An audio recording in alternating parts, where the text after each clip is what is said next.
السلام عليكم ورحمة الله وبركاته. اللهم صل وسلم على سيدنا محمد وعلى آله وصحبه وسلم تسليما كثيرا. اخواتي واصدقائي وكل متابعيني، يا رب دايما كويسين وفي احسن حال. فيديو جديد النهارده عند الفراخ بتاعتنا، دورة الفراخ التسمين. حبيت ان انا يعني كده لما نقلت الفراخ البلدي من مع الفراخ البيضاء برضه حبيت ان انا اصور لكم ونشوف كده احنا عملنا ايه مع بعض برضه، لان احنا ماشيين الدورة مع بعض من اول يوم كده، ماشيين مع بعض خطوة بخطوة، ونشوف لو في اعشاب او حاجة اضافة يعني بنضيفها. فطبعا برجع لكم بفيديو علشان نكون ايه يعني على علم بكل حاجة. الفراخ بتاعتنا النهاردة يا جماعة، النهاردة اليوم ال16، يعني احنا لسه في اليوم ال16، هو اليوم لسه ما خلصش، فهنقول في اليوم ال16 الفراخ بسم الله ما شاء الله زي ما انتم شايفين. صحتها كويسة، في حيوية، بتتحرك منتشرة في المكان. انا كنت الاول ببقى قايدة لمبتين، الجو اليومين دول حرر، فانا قايدة دلوقتي لمبة واحدة بس. عاوزة اقول لكم ان بالنهار كنت طافيها خالص لان الجو النهاردة كان حر قوي، وبنيجي من المغرب كده بنبدأ ان احنا ننور النور اللي عندنا. انا عندي اللمبة هنا بمفتاح، فبعلي الاضاءة وبتحكم فيها يعني زي ما انا عاوزة. يعني ممكن بهديها شوية، بعليها شوية على حسب درجة حرارة الجو في المكان.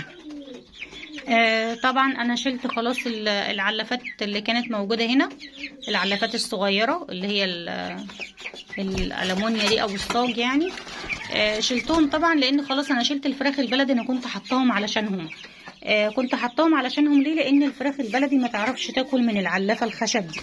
ليه؟ بيبقى في فاصل بين الباب بتاع العلافة وبين العلافة الخشب هنا، فالفرخ البلدي طبعا صغير، فممكن ان هو هيعدي في العلافة، هيبهدل العلف، ممكن مثلا يعمل عليه حمام يبقى فيه فضلات، يجي الفرخ الابيض بعد كده ياكله فيتعب مننا. وكمان ممكن البلدي ان هو يطير يخرج بره خالص، بره البطارية.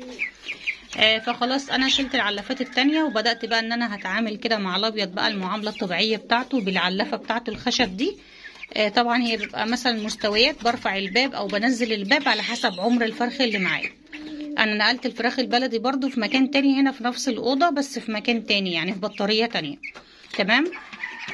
هبدأ برضو ان انا احط لهم العلاف السقاية الكبيرة، لان طبعا البلدي ممكن ان هو ينزل في ديب رجليه فهيبل نفسه، يعني هيقعد بقى يتحرك، هيقعد يبلبط في المية، ينكش بريشه. فيعني احنا في غنى عن الكلام ده كله عشان نرحم نفسنا، لان انتوا عارفين ان الفراخ البلدي بتبقى اشقية جدا وما بتسكتش، وكمان كانت بتهدر في العلف. يعني انا علشان ان انا كنت احط لهم العلف في السقايات في اسفة في العلافات، كنت بضطر ان انا افرش شكارة كده تحت العلف، بحيث ان هم اللي هيبهدلوه بره او لما يقعدوا ينكشوا هيرجعوا بعد كده ياكلوه، لانه خسارة ان هو ينزل على الرف اللي تحت بتاع الفضلات، لان مش هستفيد بيه في حاجة بعد كده. فخلاص كده احنا حطينا العلافات اهوت، بقى هنتعامل معاهم. طبعا ما بنكترش علف زي ما احنا عارفين. الفرخ بسم الله ما شاء الله، يعني عاوزة اوريكم بس كده حاجة.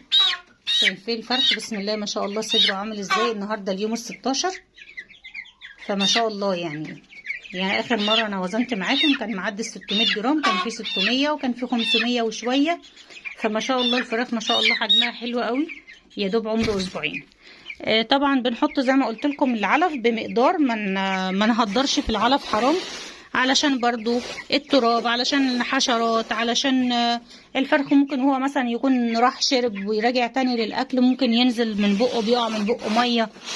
فالاحسن نحط دلوقتي العلف بمقدار. وحاجه برضو مهمه جدا يا جماعه، التجويع. من بعد عمر ال15 يوم نبدا نجوع الفرخ، نحط له بالطاقه بمعنى اصح. كل ما عملنا كده الفرخ جوعتيه ساعتين ولا حاجه في اليوم، ما تقلقيش مش هيجرى له حاجه. ما تقوليش لا الفرخ الابيض لازم الاكل يفضل قدامه والا هيخس، الكلام ده كله الكلام مش مظبوط. الفرخ لازم يجوع زيه زي الانسان بالظبط، زي الطفل بالظبط.